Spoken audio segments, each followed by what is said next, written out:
بسم اللہ الرحمن الرحیم۔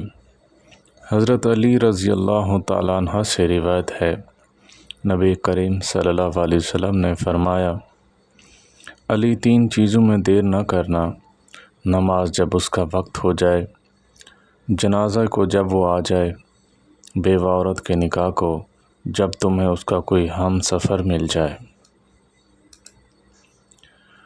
حضرت ابو عمر شیبانی رضی اللہ تعالیٰ عنہ سے روایت ہے، ایک شخص نے ابن مسعود رضی اللہ تعالیٰ عنہ سے پوچھا، کون سا عمل سب سے اچھا ہے؟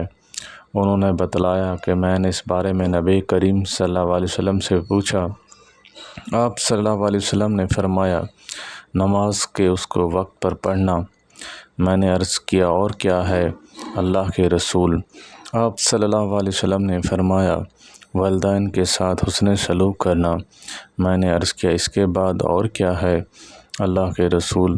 آپ صلی اللہ علیہ وسلم نے فرمایا، اللہ کی راہ میں جہاد کرنا۔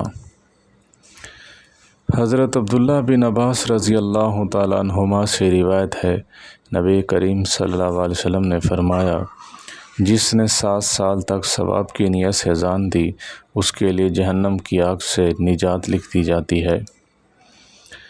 حضرت زید بن حارث صدعی رضی اللہ تعالیٰ عنہ کہتے ہیں، رسول اللہ صلی اللہ علیہ وسلم نے مجھے فجر کی اذان دینے کا حکم دیا اور میں نے اذان دی۔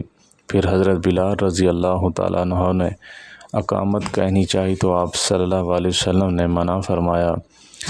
آپ صلی اللہ علیہ وسلم نے فرمایا، قبیلہ صدع کے ایک شخص نے اذان دی ہے اور جس نے اذان دی ہے وہی اقامت کہے۔ اللہ تعالی ہم سب کو عمل کرنے کی توفیق عطا فرمائے۔ وآخر دعوانا الحمد للہ رب العالمین۔